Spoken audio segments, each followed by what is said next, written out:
Kumlen and Ablakamura. Today begins the next Pedic. Chob Dalet Amud Aleph will begin from the beginning of the Mishnah. Chob Gimel Amud Beis. So we can talk about certain women that are not entitled to drink, and they also forfeit Ksubah because they put themselves in this predicament in the first place after they were warned about Kini, and they went in seclusion and stira. Therefore, they forfeit their benefits and they lose their Ksubah as well, unless they drink and they've turned out to be innocent. So number one, Arusa, if a woman is merely engaged, or a Shemeres Yavam, she's waiting to marry her brother-in-law, is Loi Shaises. We already had a discussion about this before. Rabbi Amnun, if she's even allowed to marry, and if you're allowed to marry her her brother-in-law, if she was Mizana while she was a Shemeres Yavam, then but that's Loi Shaises. She does not drink, as we'll see later from a pasuk that we exclude them.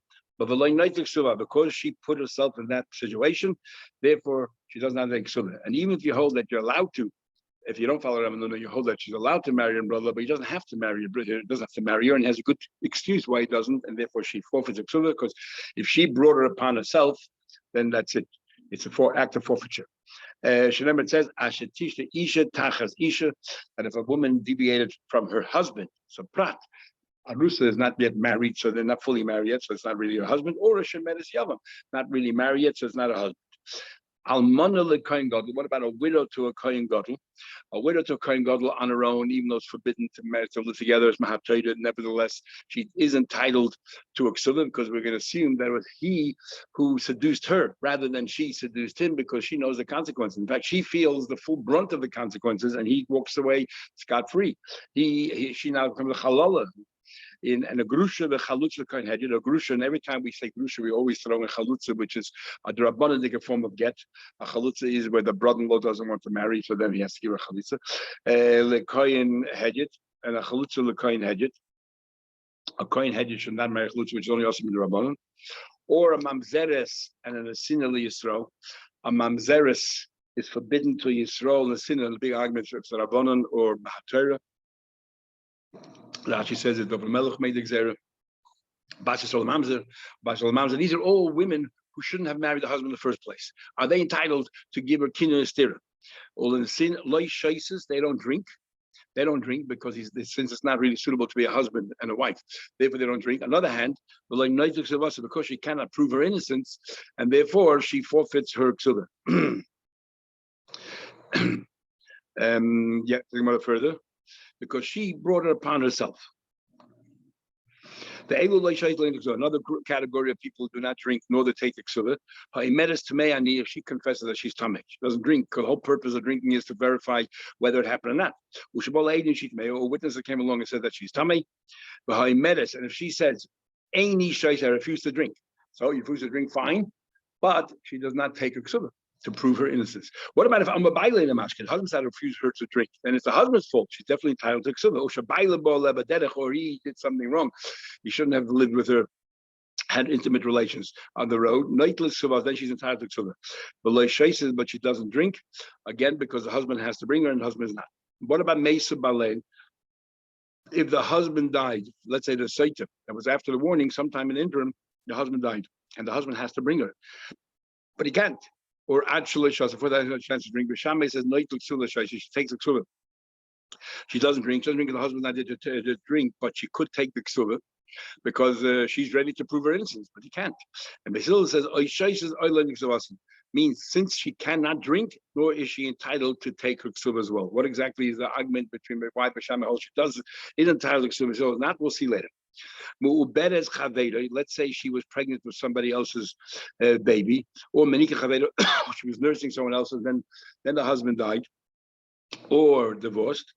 She can no longer, she does not drink because she should not have remarried. She has to allow 24 months. She has to make sure that the child weans off her, because if otherwise she's endangering the child's life by marrying somebody else and maybe falling pregnant again. So therefore she should have married, and this is only with the Rabbanan. So we see from here the koyach of the Rabbanan that even though the Rabbanan said she shouldn't marry, she's now not entitled. They're preventing her from drinking, which is in the Torah. The Rabbanan can do that in Shabbat Taisa. And v'lo noitlik silvasa, nor can she take a ksila because she hasn't verified. Big machlek is in the Rishonim. Rashi says, and most of Rishonim holds no difference whether she was divorced or whether the husband died. She cannot marry for 2 years. Other Rishonim say that only if her husband died, because she has a responsibility. But if they're divorced, then it's not her responsibility anymore. Divid Amer. Now Chachamim say, Chachamim say no. He can separate from her and take it back after a while. So therefore, it's a suitable wife. Where they actually has to divorce her and then take it back after 2 years are up, or they can even be still remain married as long as they separate.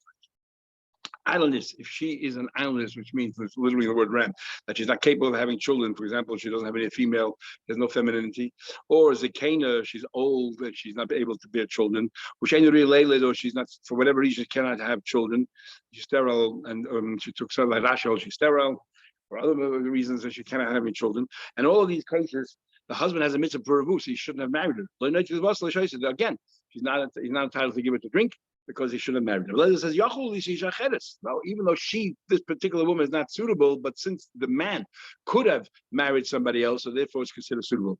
Leave the men and have children from the other woman. All other women, the mission repeats, all other women, either they take a ksuba or they drink. Either they drink, and then if they're innocent, they take ksuba, or if they don't want to, they don't drink. Says the Gemara, further. Aisha's coin, the wife of a coin, she drinks, she could drink, and if she's innocent, she goes back to her husband. What's the chiddush? Gemara will explain later. Aisha's sadis, if the husband is sterile, she drinks. Now, when we say the husband is sterile, it must be that the husband became sterile after they got married, because we learn out later that the relation with the husband had to be before the relation with the accused. With the boil, because if they had no relations, then the water is rendered ineffective. So if it's an Aisha Sadis, first they had to have some kind of relation, and then afterwards he became sterile for whatever reason. That not only can you warn your wife from a stranger, but even from close relatives of her, you can say to her, I don't want you to, I'm suspicious, and so on. And you can give kinui and stira. Unless it is a child, or misha ish, or if the person is not a man. What that means, I'm going to explain later. And then the bezin sometimes intervenes in the cases where the husband is not capable of giving a warning, but they know that it's suspicious behavior. For example, became became foolish, is in prison. Not that they can give her to drink. They don't have the right to give her a drink, because the pasuk clearly says the husband has to bring her. But what they could do is that she forfeits her ksuba, and and she loses her ksuba. Rabbi Yossi says, they're also entitled to give it to drink. And the husband, when he leaves jail, he can actually give it to drink as well. The one holds that the husband cannot give it to drink even in the future, because it says the heavy, only the one who gave the warning is the one who can bring it to drink. It says the husband to give the warning on the bezin, and the bezin is not acting as a shliach, therefore the husband can't do it. And Rabbi Yossi says he doesn't believe in that Rosh. Says the Gemara, Mishnah L'Shasya comes to the Shemeres Yavam. When it comes to the Arusa, they say they don't drink the water. It sounds like you could give her a warning, and she will lose the ksuba, but thus the only thing that she's not capable of doing is drinking that water to prove her innocence. You have every right to go ahead and to warn her. And they can no longer live together, she forfeits a kula. How do you know that? It says you should speak to Eden, then it repeats again, the amarta. You should say, as if to say to somebody else as well. But Rabbi, amarta is coming to include arusa v'shemeres yavam. Remember, agrees the kinui that you can warn an arusa, you can warn a shemeres yavam. All the laws of kinui still, you can no longer live together, nor she obtains a kula. Says Masnisin Mani, who's the author of our Mishnah that says that both she doesn't drink, not a shemeres yavam.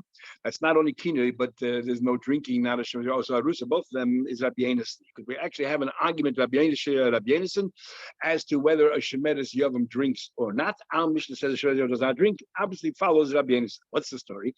Because we have a miyut and a bariba as follows. Tanya, we learn, it says in the pasuk, the kohen says to her, if you didn't deviate under your husband. Tanya, we learn, tachas ishech, under your husband, prat la arusa. Husband, and to exclude arusa. Arusa is not really a husband, because you still have to go through chuppah and everything else, not really a husband. Yochel would have thought that it also excludes, talking about the drinking now. Sha'ani moitzi av shemeres yavam, maybe it includes shemeres yavam as well, and he holds the shemeres yavam is actually closer to the future brother-in-law than a arusa, and the betrothed to her betrothed. Why? Because when it comes to Shemeres Yavam, you don't have to do anything else. You don't need a chuppah, you don't need anything else, ready and waiting. All you need is bia. Even if you, as we'll see, like even according to Rabbi, if you had nothing, no intention. So therefore, we if you have only one exclusion, it excludes someone that's further away. The relationship is weaker, more tenuous, and that is an arusa, not a Shemeres Yavam. So Shemeres Yavam actually drinks. How do I know? Maybe it also excludes that. I'm a lame. We have a riboy. Ish. It says ish. Why does it say ish? It says speak to the Yid and tell them ish kisish. So ish tell you that Shemeres Yavam. So if Yesha holds Shemeres Yavam drinks, it says ish, and Rusa does not drink because it says tachas ish. Your husband is not your husband yet. However, Yesha disagrees. He disagrees on a couple of counts. First of all, he believes that an Arusa is closer to a husband than a Shemeres Yavam, because he says in Arusa already, if she commits adultery, she'll get skila. So it's already, so it's much closer than a Shemeres Yavam, which is merely allowed. And as Gemara will say later. And plus, he initiated the relationship, not in the case of a brother-in-law, he's just stepping into his brother's shoes. Abin says, Tachalisha Prav, the Shemeres Yavam, Tachalisha comes to exclude Shemeres Yavam. So Shemeres Yavam, which is more, the relationship is tenuous, comes to exclude, there's no drinking Shemeres Yavam. Again, to Tachazishech. So he agrees that it's coming to exclude, but he excludes Shemeres Yavam. What do we do about an Arusa? I would have thought Arusa maybe does drink Tamaloimen Ashet Tishte Isha Tachas Isha. It says another passage under husband. So Rabbi Yonasan excludes both. Basically, both. And our Mishnah is both from drinking. But the only thing is, why does he automatically exclude the Shemeres Yavam, which is a weaker relationship? This one excludes Shemeres Arusa. No explains. Arusa, one believes that Arusa is much stronger. The Kedusha he's the one who initiates Kedusha. The cycle on the other plus is so he holds that Arusa is much closer to her future husband. But according to Shemeres Yavam, he holds Shemeres Yavam strongly. Or you're missing you don't have to have a chuppah with beer itself. Said Rabbi Yonasan, Hayish. This word ish, what does he come to be marvim? Rabbi Yeshua says that the word ish comes to include that a Shemeres Yavam drinks. He holds that a Shemeres Yavam drinks. What does Rabbi Yonasan learn from the word ish? Come to include what? This din that we said in our Mishnah towards the end, that the Bezdin comes and intervene where the husband is not capable. That's what we learn from Ishish. And somebody who is we call, I guess, mentally challenged as well, not just the Shaita that we had in the Chagiga, that criteria there. Let's go Shimon. Rabbi Yesha, what does he do with the word Tachazisha? Rabbi Yesha says Tachazisha means it has to be a full-fledged husband. That's why he excludes Shemeres Yavam from drinking. What does Rabbi Yesha do with Tachazisha? He uses Hakish Isha. Tell you the number of dinim that we want. It says Isha to compare the laws of a male to a female, which the Gemara will discuss at the end of this paragraph. Rashi says, it seems to me the only reason why we exclude all that is because it says these psukim. Had it not been for that, I would have thought Arusa Shasya. I would have thought an Arusa does drink, right? If we would exclude Arusa, I would have thought Arusa drinks. So when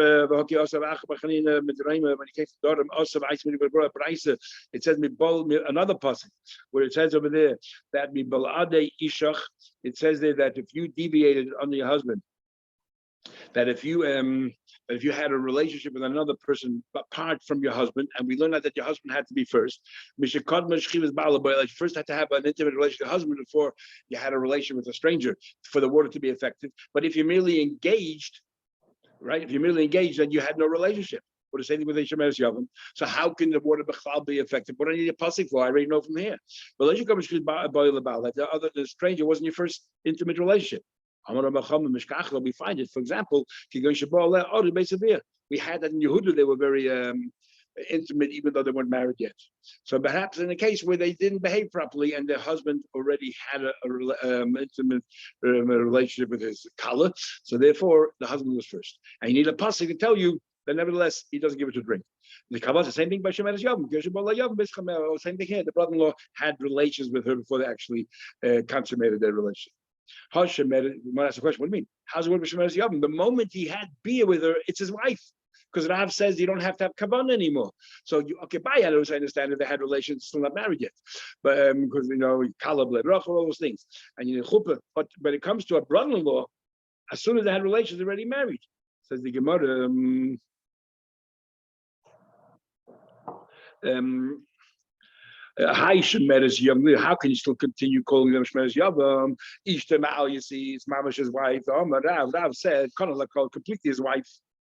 Says the Gemara, Kishmuel, we follow the opinion of Shmuel that says no, it's only limited in certain respects. It's like he inherits his inherits his brother's assets and estate, and only a few things. But the Torah actually talks about in that passage. Like kind of one of the only kind of those things mentioned in the passage. Somebody so Lema Rav Dama Rabbi Yeshua Shmuel Rabbi Yeshua. Why do you say Rav follows Rabbi Yeshua? Shmuel follows Rabbi Yeshua. Amalach Rav. So it seems clearly that the Rav follows Rabbi Yeshua. Rav says that a Shemeres Yavam does drink. In other words, Rav holds that it's full-fledged husband. And Shmuel says, like Rabbi Yeshua, that the Shemeres Yavam does not drink because it's not her husband. Simple. And so what's a machlekes amoraim when you have a machlekes tanaim? Rav, each one will explain that the tanaim can agree with it. I know that I hold like Rabbi Yeshua. According to Rabbi, how come she doesn't bring him according to Rav, the full-fledged wife? That itself is what the pasuk tells you. But it's a krol lemute. On the contrary, because we need a pasuk to be made has ishech. I'm trying to tell you, to tell you dafka mamash a husband, but not a case of a brother-in-law who's just not didn't initiate the kedusha but stepped in the brother-in-law's place. Meklal ishtem al, you see, in every respect it's his wife. But in this case over here, the Torah said I'm going to exclude it from the drinking of the water. And Ushmul says, I know Amri. I feel you say that she does not. That she is not really a full-fledged wife. I can hold Rabbi Yeshua. That she does drink the water. I not a full-fledged wife. How can drink the water? That's exactly why you have a pasuk ish to include a Shemeres Yavam and tell you Miklal the lab ish to Generally, it's not a wife. Well, no. We need a special pasuk for it. Okay, continue tomorrow, Mitzvah.